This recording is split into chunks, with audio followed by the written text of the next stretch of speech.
Skull Island की रहस्यमय सुंदरता सूरज की पहली किरणों के साथ जीवंत हो उठती है। दूर दूर तक फैला घना जंगल, ऊंची ऊंची पहाड़ियां और समुद्र की लहरों की आवाजें इस द्वीप की खासियत हैं। जैसे ही सुबह होती है, पक्षियों की चहचहाहट और हवा की हल्की सरसराहट पूरी प्रकृति को एक अद्भुत ऊर्जा से भर देती है। इसी द्वीप के एक कोने में कॉन्ग अपनी सुबह की दिनचर्या शुरू करता है। उसकी विशालकाय काया सूरज की सुनहरी धूप में चमकती है। वह अपने विशाल पैरों से जंगल की पत्तियों पर चलते हुए अपने आसपास के वातावरण को महसूस करता है। यह उसका घर है और वह इस घर का संरक्षक है। कॉन्ग अपनी रोजमर्रा की गतिविधियों में व्यस्त था जब उसे जंगल के एक कोने से अजीब आवाजें सुनाई दी। ये आवाजें सामान्य नहीं थीं। कॉन्ग सतर्क हो गया और उस दिशा में बढ़ने लगा जहां से आवाजें आ रही थीं। उसका हर कदम भारी था, लेकिन उसके भीतर की जिज्ञासा उसे आगे बढ़ा रही थी। जंगल के बीच से गुजरते हुए उसने देखा कि चारों ओर का वातावरण सामान्य से अधिक शांत है। पेड़ पौधे भी जैसे किसी अनहोनी की आशंका से सहमे हुए लग रहे थे। कॉन्ग ने अपनी इंद्रियों को तेज कर लिया और उस आवाज के स्रोत की ओर बढ़ने लगा। जंगल के एक सुदूर कोने में कॉन्ग को एक समूह दिखाई दिया। यह लोग एक जनजाति के सदस्य थे जो बेहद घबराए और थके हुए लग रहे थे।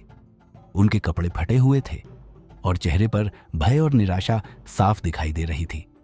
उन्होंने कॉन्ग को देखा और तुरंत सतर्क हो गए। पहले तो वे डर गए, लेकिन जल्दी ही उन्हें एहसास हुआ कि कॉन्ग उन्हें नुकसान पहुंचाने के लिए नहीं आया है। कॉन्ग ने धीरे धीरे उनके पास जाकर अपने शांत स्वभाव से उनका विश्वास जीतने की कोशिश की। उसकी विशालकाय उपस्थिति के बावजूद उसके चेहरे पर करुणा और सहानुभूति का भाव था। कॉन्ग और जनजाति के लोगों के बीच संवाद का एक अनोखा तरीका विकसित हुआ।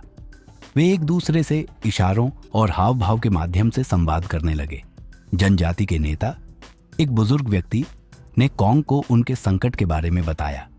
उन्होंने कहा कि एक खतरनाक शिकारी उनकी जनजाति पर बार बार हमला कर रहा है, जिससे वे बेहद डरे हुए हैं। कॉन्ग ने उनकी बातें ध्यान से सुनी और उन्हें आश्वस्त किया कि वह उनकी मदद करेगा। उसके विशाल हाथों और कोमल स्वभाव ने जनजाति के लोगों में एक नई उम्मीद जगा दी। वे अब खुद को अकेला और असहाय महसूस नहीं कर रहे थे। कॉन्ग ने तुरंत जनजाति की सुरक्षा के लिए काम करना शुरू कर दिया। उसने जंगल से बड़े बड़े पेड़ों के तने और पत्थर इकट्ठा किए और एक मजबूत दीवार बनाने में जुट गया। जनजाति के लोग भी उसकी मदद करने लगे। उन्होंने मिलकर अपने गांव को सुरक्षित बनाने का काम शुरू किया। कॉन्ग ने उन्हें आत्मरक्षा के कुछ तरीके भी सिखाए। उसने दिखाया कि कैसे वे एकजुट होकर शिकारी का मुकाबला कर सकते हैं। उसकी देखरेख में जनजाति के लोगों ने खुद को मजबूत और तैयार महसूस किया। अब वे पहले की तरह डरे हुए नहीं थे, बल्कि आत्मविश्वास से भरे हुए थे। रात का समय था जब जंगल के अंधेरे में एक डरावनी आवाज गूंजी। यह वही शिकारी था जिसकी जनजाति को चिंता थी। उसकी दहाड़ से पूरा जंगल गूंज उठा। उसकी चमकती हुई आंखें और भयावह उपस्थिति ने वातावरण को और अधिक डरावना बना दिया। कॉन्ग पहले से ही तैयार था। उसने जनजाति के लोगों को सुरक्षित स्थान पर जाने का इशारा किया और खुद शिकारी का सामना करने के लिए तैयार हो गया। दोनों के बीच एक भयंकर लड़ाई शुरू हो गई। यह लड़ाई ताकत, चतुराई और धैर्य की थी। कॉन्ग और शिकारी के बीच की लड़ाई जंगल के हर कोने में गूंज रही थी।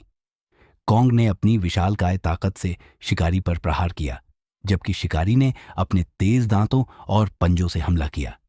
यह युद्ध केवल ताकत का नहीं, बल्कि धैर्य और रणनीति का भी था। कॉन्ग ने अपने अनुभव और समझदारी का उपयोग किया।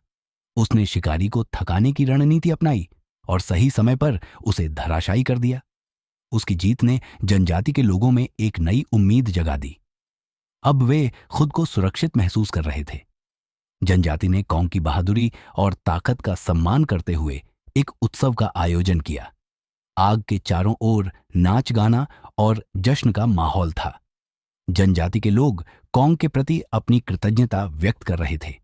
उन्होंने उसे अपने नायक के रूप में स्वीकार किया। कॉन्ग भी इस उत्सव में शामिल हुआ।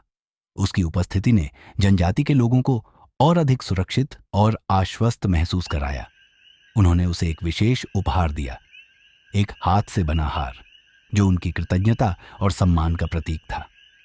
सुबह होते ही कॉन्ग ने जनजाति से विदा लेने का निर्णय लिया।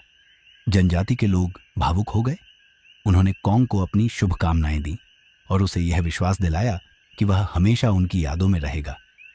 कॉन्ग ने उनके दिए हुए उपहार को अपने गले में पहना और एक आखिरी बार उनकी ओर देखा। उसकी आंखों में भी भावनाओं का उमड़ता सागर था।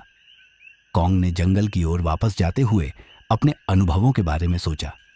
उसने महसूस किया कि उसने न केवल एक जनजाति की मदद की है, बल्कि अपने कर्तव्य को भी निभाया है। वह जानता था कि स्कल आइलैंड के रहस्य और शक्ति को संतुलन में रखना उसकी जिम्मेदारी है। उसने अपने पसंदीदा स्थान पर आराम किया और जंगल की शांति में डूब गया, यह जानते हुए कि वह हमेशा अपने द्वीप की रक्षा के लिए तैयार रहेगा।